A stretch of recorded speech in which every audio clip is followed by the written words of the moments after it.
সমাজের মধ্যবিত্ত শ্রেণী কৃষক সমাজের সাধারণ পরিবারের কথা ভেবে ঘোষণা করা হয়েছে কেন্দ্রীয় বাজেট। রবিবার বিজেপির কোচবিহার জেলা দপ্তরে বসে সাংবাদিকদের মুখোমুখি হয়ে রাজ্য বাজেট সম্পর্কে কথাই বললেন প্রাক্তন কেন্দ্রীয় স্বরাষ্ট্র প্রতিমন্ত্রী নিশীথ প্রামাণিক। কেন্দ্রীয় বাজেট নিয়ে তৃণমূল নেতা অভিষেক বন্দ্যোপাধ্যায়ের বক্তব্য প্রসঙ্গে এদিন তীব্র কটাক্ষ করেন নিশীথ প্রামাণিক। সাফারার এরকম গরিব কথা মাথায় রেখে বাজেট ঘোষণা করেছেন, বিশেষ করে সমাজের মধ্যবিত্ত শ্রেণী, কৃষক এবং সেই সঙ্গে সঙ্গে যারা সমাজের সাধারণ পরিবার একেবারে তাদের কথা ভেবে কিন্তু এই যে বাজেট, সেই বাজেট ঘোষণা করা হয়েছে। আপনাদের সবাইকে ধন্যবাদ জানাই, আপনারা এতক্ষণ ধরে অপেক্ষা করছেন এবং এই বাজেটের যে আলোচনা, সেই আলোচনায় অংশগ্রহণ করলেন। আপনাদের যদি কোনো প্রশ্ন থাকে সেই প্রশ্ন আপনারা করতে পারেন। দাদা, অভিষেক বন্দ্যোপাধ্যায় বলেছে গোটা বাজেটে বাংলার কথা বলা হয়নি, বাংলাকে বঞ্চনা করা হয়। ডানকুনি কি পশ্চিমবাংলার বাইরে? অভিষেক বন্দ্যোপাধ্যায় একবার ওনাকে বাজেটটা ঠিক মতন খুলে দেখতে বলুন, নিশ্চয়ই উনি দেখতে পারবেন। হয়তো উনি খুব ভালো করে বাজেটটা দেখেননি।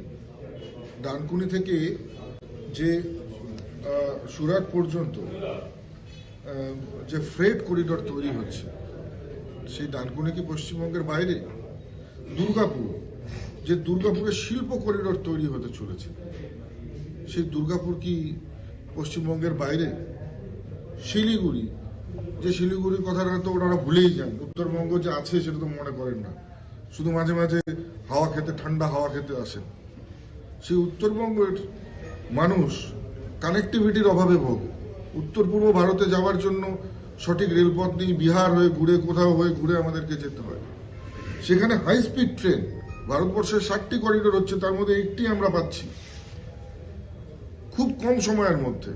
160 থেকে 180 এই স্পিডে ট্রেন চলবে এবং পরবর্তীতে আরো বাড়বে, কারণ এগুলো সিঙ্গেল ট্র্যাক।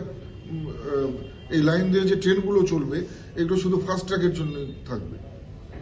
অর্থাৎ আমরা উত্তরবঙ্গের মানুষ, পশ্চিমবঙ্গের মানুষ, আমরা সবাই দেখতে পাচ্ছি এই বাজেটে যে কত বড় বড় করে এই ঘোষণাগুলো করা হলো, কিন্তু অভিষেক ব্যানার্জি দেখতে পাচ্ছেন না। এটা দুঃখের বিষয়, কারণ তারা উত্তরবঙ্গের উন্নয়নের কথা কখনো ভাবেনি না।